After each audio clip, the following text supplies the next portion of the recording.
Dan ternyata ini dipahami oleh orang-orang kuburiyun. Ya, mereka memahami ayat ini demikian, bahwa keadaan Nabi Muhammad SAW setelah meninggal dunia itu lebih afdal daripada keadaan beliau sebelum meninggal. Dalilnya walal akhiratu khairul laka minal ula.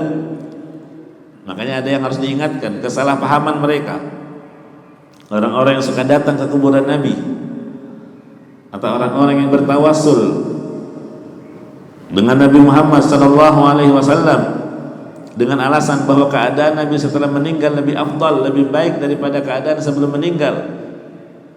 Jadi boleh kita berdoa kepadanya, boleh tawasul dengannya. Kalau keadaan Nabi ketika masih hidup kita boleh datang dan minta doa, apalagi setelah beliau wafat. Kan keadaan Nabi lebih baik setelah wafat, gitu ya. Nah, ini diantara pendalilan mereka, ya. Ini jelas pemahaman yang keliru. Makanya pentingnya memahami ayat dengan penafsiran ulama salaf. Iya, kalau enggak ya seperti itu, cocok logi, cocok nih untuk perbuatan kita dengan tawassul dan minta doa ke Nabi. Kenapa? Karena keadaan Nabi setelah meninggal dunia kata Allah lebih baik daripada keadaan sebelum meninggal. Iya. Padahal jamaah rahimakumullah, keadaan Nabi setelah meninggal lebih afdal daripada sebelum meninggal. Hal ini tidak melazimkan bahwa keadaan Nabi yang telah meninggal dunia menjadikan doa lebih mustajab kalau ditujukan kepada beliau. Iya. Jadi titip doa agar Nabi yang menyampaikannya kepada Allah, itu kan tawassul. Ya. Ada lagi yang lebih parah, doanya bukan kepada Allah tapi langsung kepada Nabi Muhammad sallallahu alaihi wasallam. Padahal jemaah rahimakumullah, tidak ada satupun sahabat yang memahami demikian. Iya. Padahal setelah Rasulullah sallallahu alaihi wasallam meninggal dunia, itu sangat banyak kejadian-kejadian yang menimpa para sahabat. Terjadi peperangan, terjadi perselisihan, ya, banyak musibah. Di antaranya juga terjadi kemarau panjang, banyak.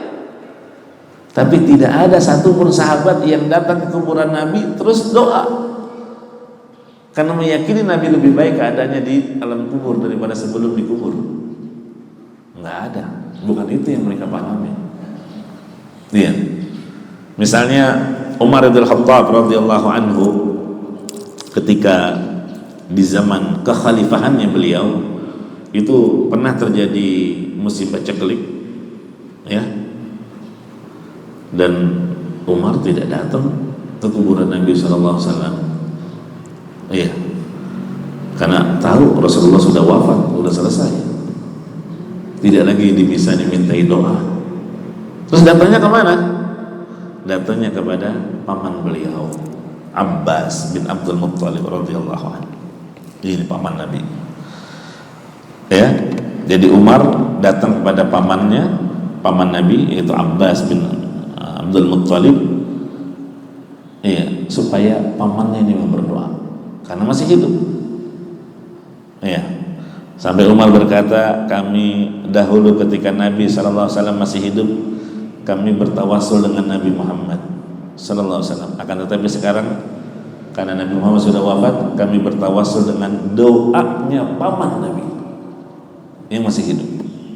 Nah, itulah, ya, yang dipahami oleh para sahabat. Nah, jadi kenapa Umar meninggalkan Rasulullah sallallahu alaihi wasallam? Ya karena Rasulullah sudah wafat. Dan beliau menuju kepada Abbas. Kenapa? Karena Abbas yang masih hidup. Iya.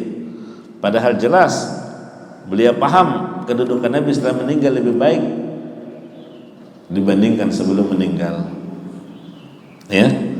Jadi jawabannya jelas, karena Nabi SAW setelah meninggal dunia tidak bisa lagi dimintai untuk berdoa kepada Allah, karena sudah beda alamnya.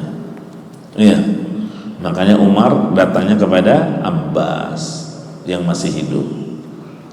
Nah, inilah subhat yang sering dilontarkan oleh mereka yang kuburiyun, orang-orang yang para penyembah kubur, ya termasuk juga yang sering bertawassul kepada Nabi Muhammad sallallahu alaihi wasallam. Hadza siratun mustaqim.